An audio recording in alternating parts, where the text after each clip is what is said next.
E aí, já pensou em ganhar muito dinheiro com um canal de corte igual esse daqui que você está assistindo? No primeiro link da descrição temos um aulão para você que quer começar um canal de cortes e faturar muito aqui na internet. Também teremos planilhas que irão te ajudar na hora de organizar a produção do seu canal. Tá esperando o quê? E esse Consegue é o- enxergar essa alternativa? Eu acho que é o cara? Moro pra ele. Olha, pode ser qualquer um na terceira via que Mas tenha você o gosta do diagnóstico, Moro, não gosta? o diagnóstico correto da realidade. O que eu acho em relação ao discurso que o Sérgio Moro fez na sua cerimônia de filiação ao Podemos, e eu sempre faço a análise do discurso, das ações, a gente vai precisar ver ao longo da campanha.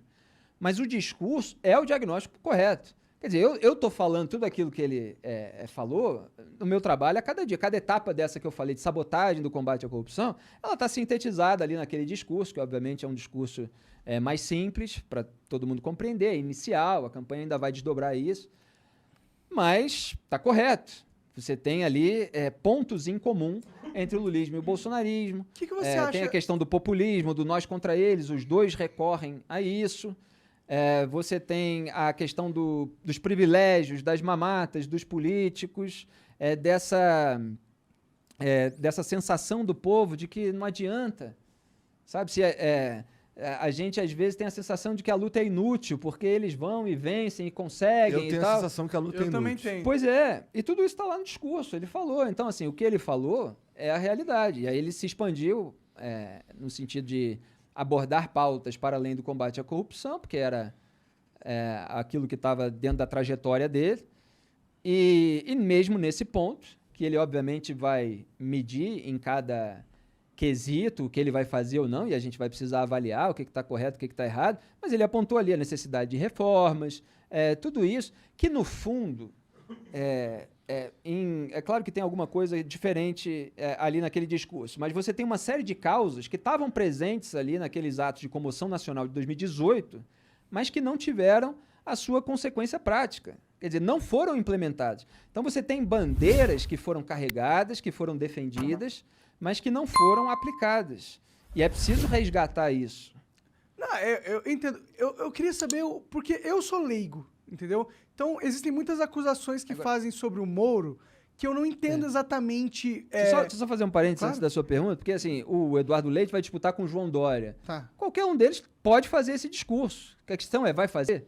Porque os tucanos geralmente aí tem o Aécio Neves, que é dessa turma da Frente Ampla pela Impunidade, entendeu? Eu tenho Tá lá mais sentimento- associado ao bolsonarismo. Tem O sentimento Ciro que o Dória Gomes tá falaria mais à qualquer esquerda. coisa que eu quisesse ouvir.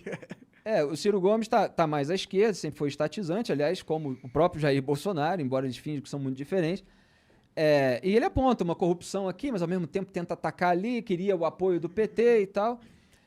Então, quem vai dar esse discurso? Está aberto aí para o Luiz Henrique Mandetta, para o Eduardo Leite, para o João Dória, eles podem fazer o diagnóstico correto da realidade. E quem vai decidir, com perdão aqui de me estender, eu posso voltar à sua pergunta sem problema nenhum, quem vai decidir até o começo ali de 2022, começo não, até o meio, né? Virada do primeiro semestre para o segundo a gente já vai ter uma noção, mas ali em julho que deve ser decidido pelo povo, por meio das pesquisas, quem é o candidato da terceira via que está melhor. Se eles estiverem embolados, pode ser que eles fiquem até o final. Se tiver um muito destacado, pode ser que alguém desista, apoie e tal. Mas assim, acho que o povo é que vai acabar definindo isso. Entendeu? Como deve ser. Mas, e o que você... Porque eu quero entender, até pra se alguém vier falar mal do Moro, eu tenho algum argumento. Por exemplo, eles falam que o Moro não agiu corretamente quando estava no papel de juiz, porque ele coordenou com os promotores, coisa que um juiz não deve fazer. Tudo que eles não falam sobre o Gilmar Mendes, que essa semana mesmo estava ali Mas e o Moro, ele em fez contato isso com o mesmo? Arthur Lira. Não, eu posso falar, não tem problema nenhum. Primeiro, obviamente, você tem da parte daqueles que são defensores dos políticos que foram alvejados a tentativa de mudar o foco da questão dos crimes que eles cometeram e que foram descobertos para o que os investigadores e o juiz fizeram, né? Então, é preciso deixar claro que você teve ali a reserva e a customização de imóveis, que eram mansões de veraneio na praia e no campo, para o Lula, por empreiteiras favorecidas no esquema de corrupção da Petrobras, que é o esquema de maior magnitude da história do país, que desviou bilhões de reais e que molhou a mão de políticos. Então, é a velha venda de favores e influência de quem está no controle do Estado brasileiro para quem é um empresário que está querendo ter um contrato público. Então, você me dá o contrato público aqui, que te paga a propina ali, e você tinha ali desnudado pela Lava Jato um esquema de arrecadação de propina em que políticos e partidos colocavam e mantinham pessoas ali em pontos estratégicos da Petrobras para arrecadar propina, né?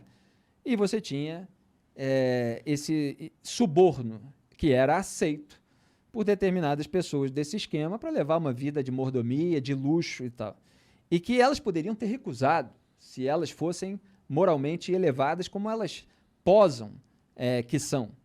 Então, esses são crimes cujas provas foram encontradas, cujas provas foram coletadas e elas foram analisadas não só pelo juiz de primeira instância, como Sérgio Moro e vários outros, depois você teve no lugar dele Gabriela Hart, o Bonar, no Rio você tem Marcelo Bretas, cada um, obviamente, é alvo de determinadas polêmicas, etc., e cada caso precisa ser analisado no seu caso. E você tem a parte de Brasília, que é sempre, geralmente mais branda, né? Porque Brasília é o túmulo do combate à corrupção. Opa! E aí você tem as mensagens que foram vazadas. Aí você tem, em primeiro lugar, no aspecto jurídico, você tem um problema, porque são provas ilícitas. Que podem ter sido adulteradas. Que podem ter sido adulteradas, ou seja, um conteúdo não autenticado, que ficou na mão de uma quadrilha de hackers durante meses, e depois foi congelado a partir de um momento em que você não é capaz de dizer se aquilo é realmente o conteúdo original. Então, juridicamente, isso é o nada. É uma nulidade jurídica para qualquer tribunal decente do planeta. Menos o STF. Não, aí é que entra um dado curioso, Monark, que o STF ele declarou a suspeição do Sérgio Moro e teve votos contrários, como do Luiz Edson Fachin, Luiz Roberto Barroso, altamente técnicos, citando outras decisões de tribunais internacionais e tal. Mas o que é mais curioso a respeito dessa história é que eles não formalizaram o uso das mensagens roubadas. Porque eles sabiam o problema que isso podia dar. E a repercussão negativa no ambiente jurídico, eventualmente até internacional, que poderia dar, embora o Lewandowski tenha falado no meio da... Lewandowski é eternamente Lula, né? E ele tenha falado, pode ser ilícita e tal, mas não foram amplamente divulgadas e não foram contestadas. Que juiz fala isso no meio de um julgamento no tribunal? Bizarro. Não, elas foram distribuídas aí, foram O povo publicadas tá aí na falando, internet. você tá falando, deve ser verdade, Exatamente. E aí ele falou assim, não, são reforços argumentativos.